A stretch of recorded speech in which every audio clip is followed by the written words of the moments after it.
alumnus of Grove City High School as well, where he was involved in several extracurricular activities. Dr. Turner was born and raised in Grove City and is elated to be able to continue to be in the city he knows so well. Please welcome Dr. Turner for our keynote remarks.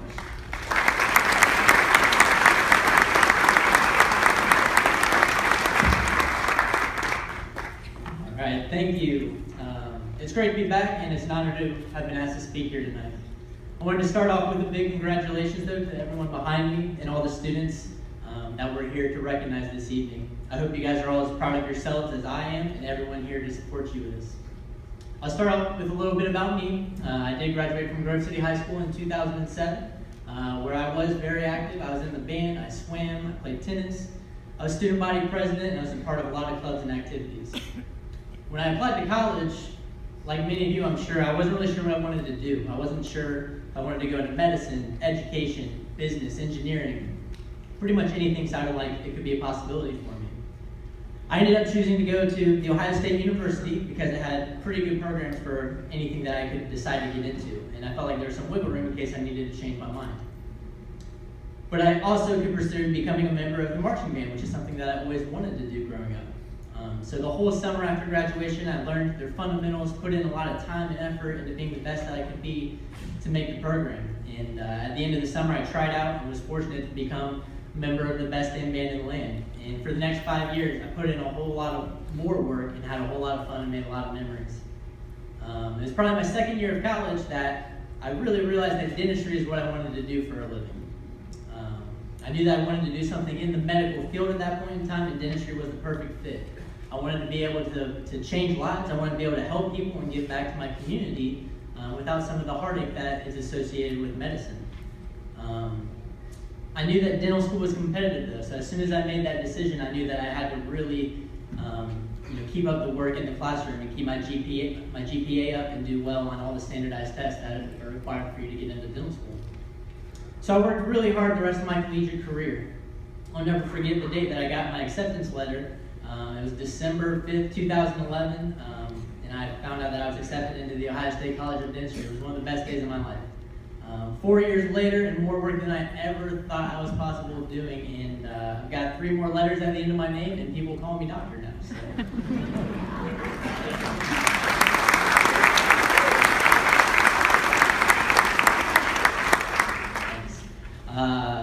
I was a patient at Grove City Family Dentistry my whole life. Shameless plug, we're on Columbus Street. We've got the big hot air balloon sign. Come see us. We'd love to see you. And my great experiences there were really a part of why I wanted to become a dentist. I had a great relationship with my dentist, who's now my friend and mentor, Dr. Craig Euler, who's here tonight.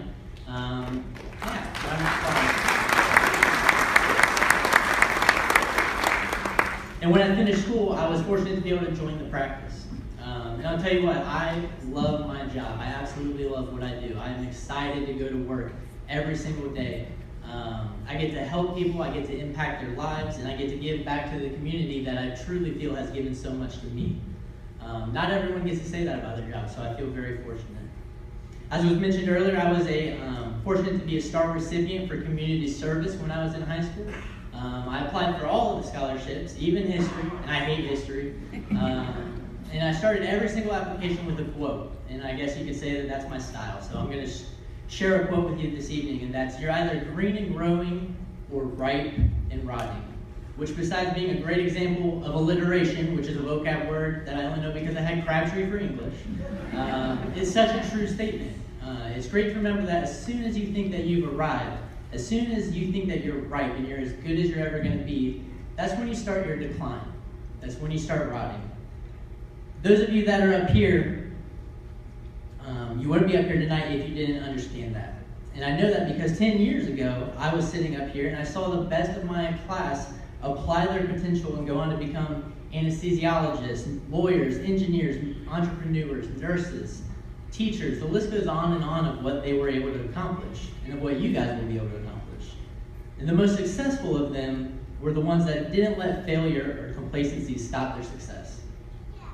In order to be successful, you have to start with a vision. You have to know what you want to be. Whether it's to complete your college degree with a 4.0 or be a professional athlete, you have to have a clear goal of what you want to achieve. Otherwise, you'll falter because the road to success is not easy. Once you know what it is that you want to achieve, you need to be educated about how to get it. Luckily, we live in a world where we all have all the information we could ever ask for in the palm of our hands, right? Our cell phones are amazing. So search the internet, read a book, ask a professional, find a mentor. Do whatever you need to do so that when you are grinding your way to success, you're doing so as efficiently as possible. Work smarter, not harder, but still work hard. Once you have all the tools necessary for success, you just have to get after it. Be dedicated to succeeding. But know that being dedicated is easy when you're seeing results, right? It's easy when things are going well. Being dedicated is hard when you fail. And you will fail. You will mess up. You will make mistakes. I can guarantee that. In some way on your journey to success, you'll inevitably fall short. And in that moment, your dedication will be tested. Your vision you created will become blurry. Because a true failure expresses itself as an excuse. It's a reason to stop. It's an obstacle you've never seen. It's a comfortable option, right? It's you saying, I've never done that before. Or better yet, no one has done that before. And who can argue with that, right? You think that you're better than everyone who came before you? No way. Give up. Don't risk wasted effort or embarrassment. Pursue something that you know that you can achieve. Be mediocre. Be average. Be one of the crowd. That's the lure that is presented by failure, and it's an easy trap to fall into. But you only truly fail if you fall for it. Instead, I challenge you to take every one of those failures and learn from them. Be better because of them. And most importantly, realize that without those failures, you would never become the best that you can be. Don't be afraid to fail. Be afraid of complacency, of being right and rotting. Embrace the fact that you are green and growing. Thomas Edison tried to improve the light bulb 1,000 times before he got it right. Can you imagine that? Well, that didn't work. Let's try it again. That didn't work. Let's try it again. 1,000 times he did it until he found success. Edison saw every failure as a success because it channeled his thinking in a better direction. Once you learn to reject failure, you're ready to succeed.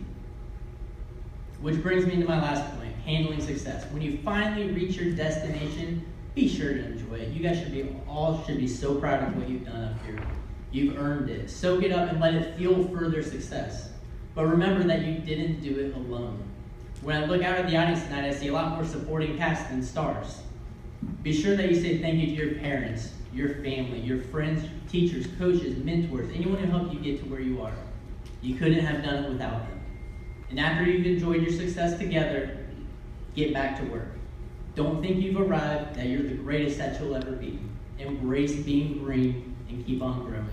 Thank you and congratulations again.